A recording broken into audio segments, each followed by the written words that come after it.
ನಮಸ್ತೆ friends, welcome to my channel staircase to spices. ಇವತ್ತಿನ ನನ್ನ ಹೆಲ್ದಿ ರೆಸಿಪಿ ಸಿಹಿ ಕುಂಬಳಕಾಯಿಯ ಕೋಸಂಬರಿ. ಕುಂಬಳಕಾಯಿ ಅಂದರೆ ಹೆಚ್ಚಿನವರಿಗೆ ದೂರ, ಆದರೆ ಚಳಿಗಾಲದಲ್ಲಿ ಇದರ ಪ್ರಯೋಜನ ತುಂಬ ಇದೆ.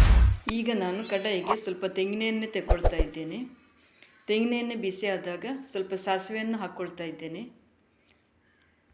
ಚಳಿಗಾಲದಲ್ಲಿ ಬರುವ ಶೀತ, ನೆಗಡಿ, ಕೆಮ್ಮು ಇವುಗಳನ್ನೆಲ್ಲ ಈ ಸಿಹಿ ಕುಂಬಳಕಾಯಿ ಕಡಿಮೆ ಮಾಡುತ್ತದೆ. ಈಗ ನಾನು ಚಿಕ್ಕ ಚಿಕ್ಕದಾಗಿ ಕಟ್ ಮಾಡಿದ 2 ಗ್ರೀನ್ ಚಿಲ್ಲಿ ಹಾಕ್ತಾ ಇದ್ದೇನೆ. ನಂತರ ಕರಿಬೇವನ್ನು ಹಾಕ್ಕೊಳ್ತಾ ಇದ್ದೇನೆ. ಚಿಕ್ಕ ಚಿಕ್ಕದಾಗಿ ಕಟ್ ಮಾಡಿದ ಶುಂಠಿಯನ್ನು ಹಾಕ್ಕೊಳ್ತಾ ಇದ್ದೇನೆ. ಇದನ್ನು ನಾವು ಸ್ವಲ್ಪ ಫ್ರೈ ಮಾಡಿಕೊಳ್ಳೋಣ.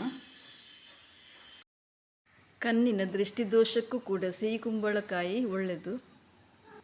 ನಂತರ ಇದಕ್ಕೆ ಸ್ವಲ್ಪ ಹಿಂಗು ಹಾಕ್ಕೊಳ್ತಾ ಇದ್ದೇನೆ.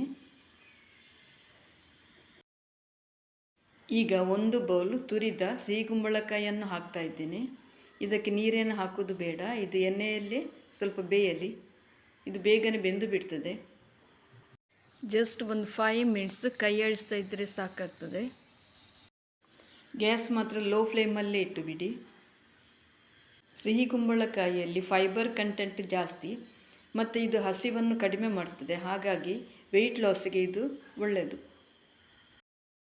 ಸಿಹಿ ಕುಂಬಳಕಾಯಿಯಲ್ಲಿ ಐರನ್ ಕಂಟೆಂಟ್ ಜಾಸ್ತಿ, ಹಾಗಾಗಿ ಇದು ಅನಿಮಿಯಾದವರಿಗೆ ಒಳ್ಳೆ ಫುಡ್ ಇದು. ಈಗ ನಾನು ಸ್ವಲ್ಪ ಉಪ್ಪನ್ನು ಹಾಕ್ತಾ ಇದ್ದೇನೆ.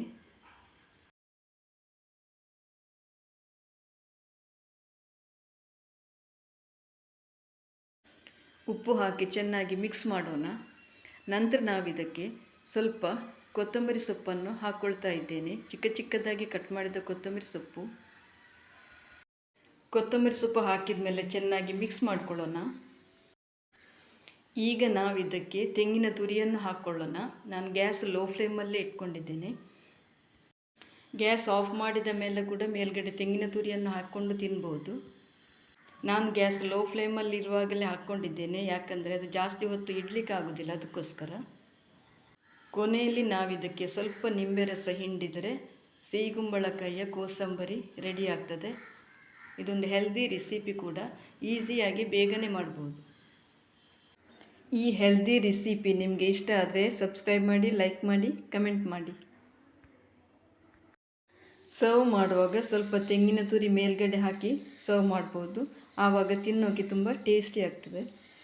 ಇನ್ನು ನಿಮ್ಮ ಭೇಟಿ ಮುಂದಿನ ಹೊಸ ವಿಡಿಯೋದೊಂದಿಗೆ. Thank you, bye, take care.